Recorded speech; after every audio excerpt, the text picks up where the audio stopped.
Jangan lupa subscribe YouTube channel Metro TV News dan jangan lupa nyalakan notifikasinya.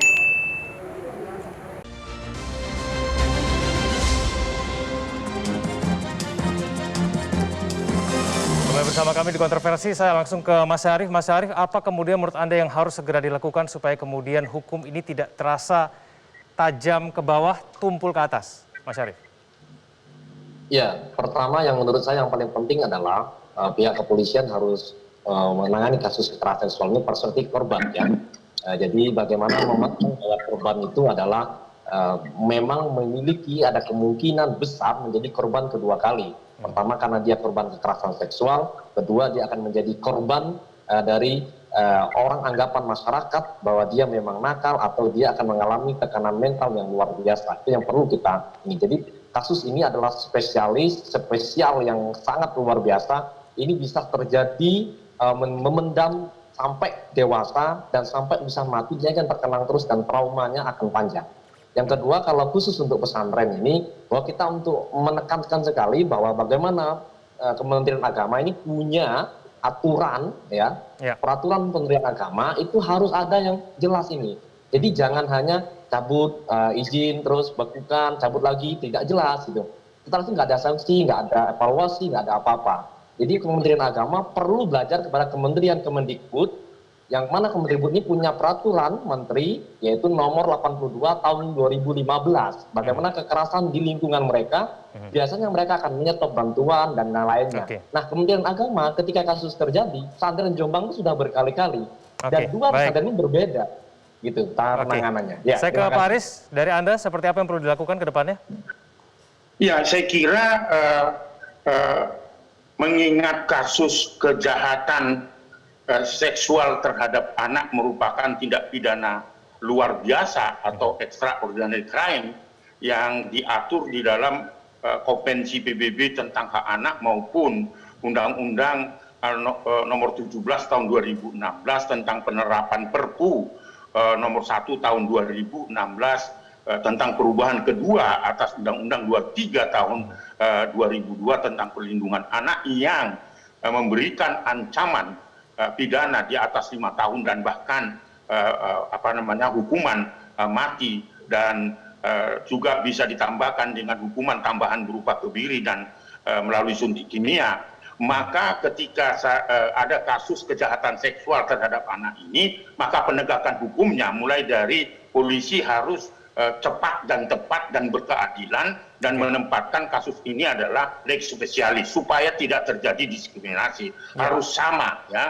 Karena apa, pengalaman saya sebelum menangani kasusnya Julianto, saya kira karena menempatkan kebutuhan perlindungan bagi anak, maka definisi yang saya sebutkan tadi menahan berbeda dengan tahanan pengertian untuk orang dewasa. Tetapi ini kita punya undang-undang karena kasus-kasus kejahatan seksual ini merupakan tindak pidana spesial atau tindak pidana harus ditangani luar biasa. dengan cepat begitu ya. Pihak kepolisian harus menempatkan itu menjadi prioritas di dalam penegakan pelanggaran terhadap anak, termasuk pelaksanaan tindak pidana kekerasan yang sudah kita undangkan. Oke, baik. Saya ke Pak Filbos. Apakah kemudian bisa menjamin klien Anda akan terus kooperatif dalam proses penyidikan yang terus berlangsung? Sejak dari awal penetapan tersangka sampai dengan persidangan yang ke-19 kali, klien kami selalu hadir dan tidak pernah absen sekalipun.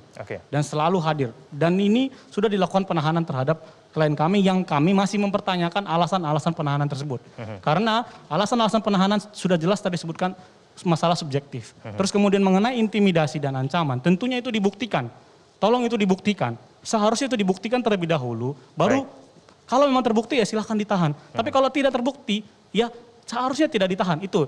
Terus kemudian mindset yang dari tadi mungkin Bapak-Bapak sebutkan begitu. Tapi apakah kita pernah mengetahui bahwa ada kasus-kasus terhadap pelecehan yang diduga pelecehan seksual itu diputus bebas juga oleh pengadilan. Artinya ada orang-orang yang memang tidak bersalah tapi diduga melakukan tindak pidana itu. Misalnya contoh, pada Pengadilan Negeri Air Madidi dan sudah sampai dengan kasasi, diputus bebas. Kemudian di Pengadilan Negeri Batam yang kita tangani sendiri sampai akhir itu Undang-Undang Perlindungan Anak juga diputus bebas. Maksud saya tidak menegasikan bahwa mindset terdakwa ataupun itu harus dianggap tidak bersalah. Sehingga jangan nanti pembahasan ini hanya melulu melihat perspektif dari korban. Oke, gitu kita hargain. Karena dalam pembahasan RUU PKS kita sendiri juga ada dimintakan diskusi-diskusi. Tetapi maksud saya jangan menegasikan kepada perbuatan-perbuatan yang itu berupa fitnah, yang ditujukan kepada orang itu dan memang bisa dibuktikan bahwa itu tidak bersalah, maka itu harus dibebaskan. Baik, kita tunggu nanti hasil persidangan seperti apa, Pak Filipus. Saya ke Mas Tobas, sekaligus closing statement. Mas Tobas, pilihan-pilihan apa kemudian yang bisa dilakukan korban maupun saksi ketika mereka merasa masih terintimidasi? Ya tentu harapan kita pihak kepolisian dapat bekerja secara profesional dan juga pihak kejaksaan ketika berproses di peradilan juga bisa bertindak profesional dan tentunya juga lembaga peradilan juga bisa mempunyai perspektif bagaimana menangani, memeriksa dan memutus untuk perkara kasus kekerasan seksual ini. Yang kedua, semua mata akan tertuju pada kasus yang sedang berjalan ini. Tentu ruang untuk bertindak di luar dari hal-hal yang tidak kita inginkan tentu tidak akan, mudah-mudahan tidak akan terjadi. Itu fungsi pengawasan yang bisa kita lakukan secara bersama-sama. Dan tentunya di setiap langkah-langkah profesionalitas yang dilakukan oleh aparat penegak hukum ini tentu juga ada hak terdakwa yang juga kita hormati, ya upaya untuk pembelaan dirinya. Tapi yang jelas dengan adanya Undang-Undang TPKS, mudah-mudahan ini akan mengangkat awareness kita bahwa jangan pernah melakukan tindakan seksual lagi, ya, karena akan ada penindakan yang sangat keras dan ada penanganan yang juga akan mudah-mudahan bisa melindungi korban. Baik, Bang Irfan, closing statement, singkat saja silakan. Ya, negara akan hadir, negara akan memberikan perhatiannya terhadap semua perbuatan-perbuatan kekerasan seksual. Makanya pemerintah berupaya mempercepat disahkannya Undang-Undang TPKS itu terbukti bersama dengan DPR. Ya. Hari ini kami lagi membahas turunan hukumnya, regulasinya, Perpres maupun peraturan pemerintah. Kita doakan bersama agar turunan regulasi ini, ya, Perpres dan PP ini bisa berjalan cepat dan itu menjadi payung hukum dan menjadi alat untuk APH untuk menjadi acuannya. Baik. Tadi saya sedikit ya, saya coba mau sampaikan ya.